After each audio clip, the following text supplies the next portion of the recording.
It wasn't a power play or anything else. I don't care if you guys videotape. I talk to Dan Hellman all the time. Like, I get along with everybody. You guys can videotape me because I'm not going to do anything on camera I'm not supposed to do. It was sincere. There was a call. There was a guy trying to get in the house with a gun. There was a window that was broken out. I didn't know if like they had already shot off the window or not. That point where we're trying to pull people out of the house to make sure no one's been shot is like real critical. So we didn't know who's in there. So you guys were like literally right in the line of fire. I was supposed to stay on that side of the house. You guys were right there in the middle. Okay? So if bullets come out, whether you guys are okay with getting shot or not, I still have a duty. If I see you guys in danger, my job is to serve and protect. Prevent people from getting hurt. Even though, yes, you guys have the right to film, but in all sincerity, I have to protect the public. And that means I have to tell you guys so you guys get back. Like right now, I can have that conversation with you guys. Because it's all done, it's over with, there's no more threat. Well, my issue morally is you're right. It's not about your rights, but like... No, I said you're right morally. I'm not trying to get you guys shut, but no, it doesn't, no, listen. But legally, you have no responsibility for my safety. You do not. Civilly, I do. Civilly, yeah, I could file a suit against the city later in a tort claim, yeah. Ask me, Officer Jackson, why did you not, knowing that there were civilians in danger, why did you guys not move them and try to attempt to move them out of the way? I understand that. That's on me. That's on you. Honestly, if you guys were to get shot, and I saw you and I could have moved you, morally, that's on me. Morally, yeah. But like legally, I understand to a point. I should be look. Just quickly. No. Here's the thing, right? If just let me finish. If I'm dumb enough to put myself in harm's way for video footage, it shouldn't be on you. That should be my responsibility. There's a lot of things that I'm held to a different standard than you guys. Sure. Period. So, Officer Jackson, what's your badge number? 51727. Thank you, sir. I mean, really, dude. Yeah, I understand. I was asking you to get back. No, you were pulling my backpack. You're pulling me backwards. I was like, you have to get back. Did you see us when we were coming up? We're hiding behind cars. Sure. I'm exposed. Sure. I don't want to get shot because you want to argue about your First Amendment rights. You should just ignore me. Ignore me. I can't. That's the thing. And I signed up for that. So if that means that I have to get a complaint from you, or I have to struggle with you to get You're not going to get a complaint from me. You're going to get a video, but no complaint. I won't file a complaint. I'm talking about what I have to live with. I understand, sir. I understand. But me as an activist, I don't believe you have that responsibility. You know, like you guys have to get back. It's not like okay, well, hey, let's all just like talk like. I know, Officer Jackson, but look. Morally, I understand and I appreciate your concern for me, but seriously, legally, qualified immunity protects you, and yes, civilly, no. Legally, yes.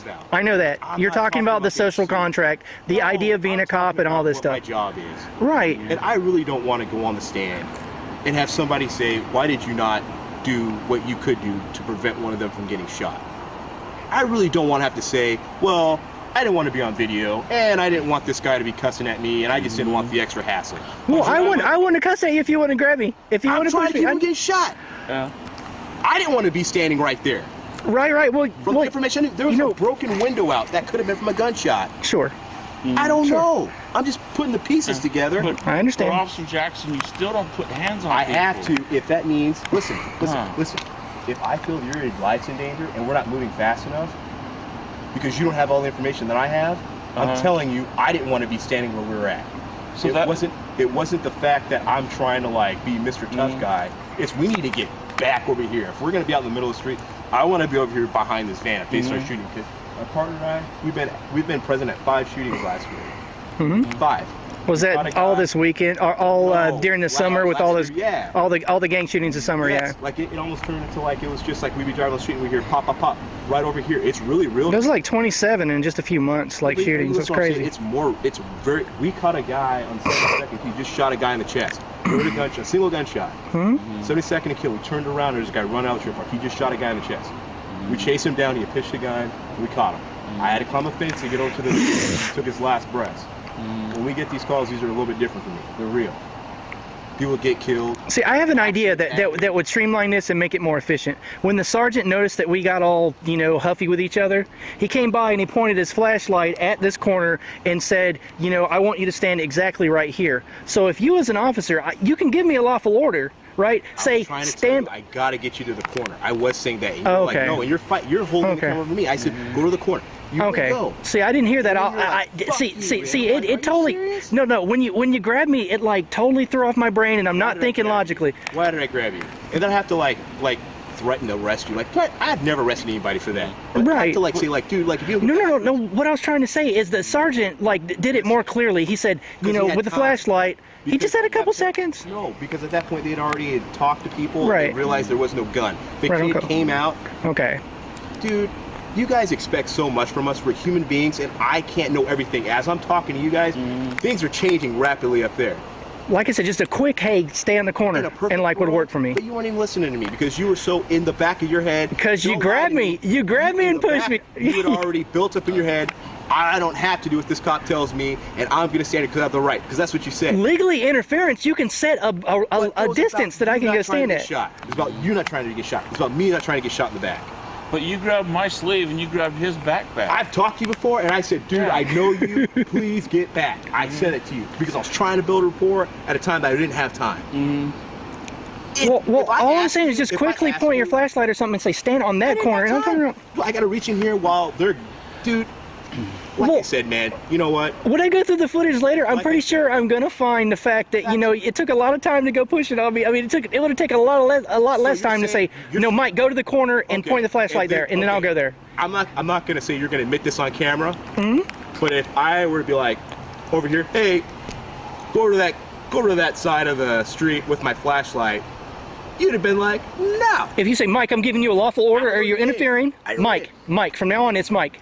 Whatever. So check it out. Look. If you say, I'm giving you a lawful order, go stand on the corner, I'll do that just like this. So I'm standing here and I'm like, you guys take it back, and you're like already like, I'm like right here to you, and you're still not like thinking I can, like, you're not listening to anything I'm saying.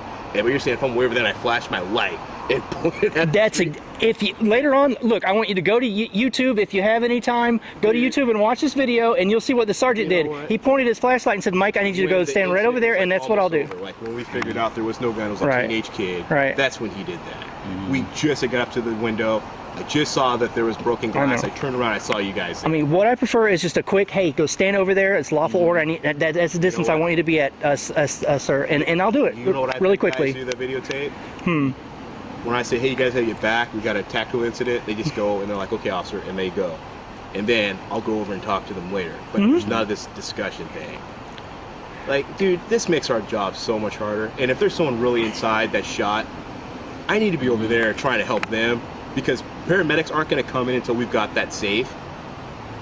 But I'm over here like arguing with you guys about your rights, and it's like at the end of the day, your rights more. I don't want that. I want you to quickly tell me, hey, go stand. Give me a boundary, a place to stand away from you, and give me a boundary. Dude, once again, man. That's really quick. To keep people from getting shot. I understand, and I'm trying to document what you're doing, and I am willing to be hurt myself. There's a time and place, and when there's other people's lives at stake, where I need to be up there so I can help people get out of the house who've been shot. This isn't the place. Now, see, look. It's not argument. If I'm actually distracting you, you should arrest me. Okay? Seriously. So, you should say, pull your hands behind your back, sir, and I will do it. No, because I'm interfering. But you need to set a boundary. Get back finally. But what I'm saying is, that's more time for me to handcuff you, pull yourself off, put you in a car. I need to be up there. And at the end of the day, I think I try to look that people are reasonable. I am reasonable, usually. I kept telling you over and again, I don't want you to get shot. I need you to get back. So usually, as you were pushing all these stuff, though. That serious? Because I've had shots just ring out. I understand. Man. I mean, I do feel for you, and I do appreciate. No. Listen, I appreciate your concern for my safety. I do. And thank you. Job, man. And right. You know what? If someone were to say you're right, you don't have to care. I still have to live with that. Yeah. You mean morally later on when you're dealing with the trauma of someone getting hurt, like in your. When I could have stopped them. Right. Okay. I got you. So Jackson, that's why you grabbed me and Mike, is to get us back over here, right? For our safety. That's behind the van, dude. Like if you look at I don't know where you guys started filming. We came up. We were behind vehicles. I want you guys back behind here. Where I first started shooting from is I was hiding behind the engine block and shooting over the top of the car at an angle that way. When I contacted you. A little bit further than that. In the front. of the front. Parallel with the front door. We call that the deadly tunnel of fire. Like that's like or the right in the backdrop of the guy you're dealing with. Like I'm right behind. Where we don't know the unknowns on the other sides right. of the door. That's the most dangerous spot to be. You guys are right there. Well, the way I was figuring, it was 4 or 5 and you're wearing body armor on both sides, so you know, I mean, the likelihood of it going through the front and the back. On my head, bro, or my legs. I know that, but I'm pretty sure that I'm safe behind all you guys. You know, I doubt doubt bullets are gonna go through all of y'all. You know. I don't even know what to even say to that. I mean, seriously, there's like 5 of you guys standing in the doorway with body armor on. I was pretty safe. Like teeny little. If that just goes. Just It's not like it's a baseball. Like, well, it's small. People get hit all the time. You know what, Officer Jackson, I really appreciate the fact that you even like had this conversation for this long, because a lot of cops will not actually have this conversation. They're probably gonna run into you guys. We'll do it again. You guys are gonna do the same. No, probably. Nope.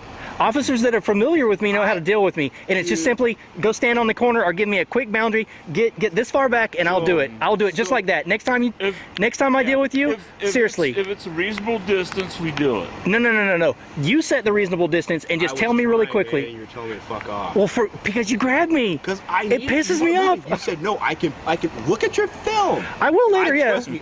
If I don't have to touch somebody because right. the red button, I don't like people touching me. I get it. But right. at the same time, if I'm asking you to move, right. Again, dude, we're in a bad spot. We're not supposed to be right there. Cop just got killed in the seaside. Like bullets, man, it's real. People don't care. When you have people that are inside a house and they just start shooting for no reason and you don't know why, and they travel like. Well, they're shooting because there's a bunch of armed men outside going in their front door. They wanted us there. They called us there. Oh, I know. The sergeant told me that they lied about the gun and the knife just to get you guys to come. But you're acting right. Like that's what the sergeant told me. That's not what I said. No, but you're saying there's a bunch of armed men. Like, no, there was someone called said there's an armed man outside their house. That's what we should. That's not what I said. I said there was a. That's all I see. See, I always get there secondhand. I'm always arriving there. A lot of times not hearing the police scanner, and all I can see is like what happened at no pretext. So I have to just go from what I see. Right? So, like, I was lucky enough to hear the police scanner this time where I heard it was a call about a teenager, there was a fight with a female, there's a knife and a gun involved. You know, I heard that on the police scanner. So what are you, like, looking at? Like, what do you think you're going to capture? What do I think I'm going to capture? Police professionals doing their job.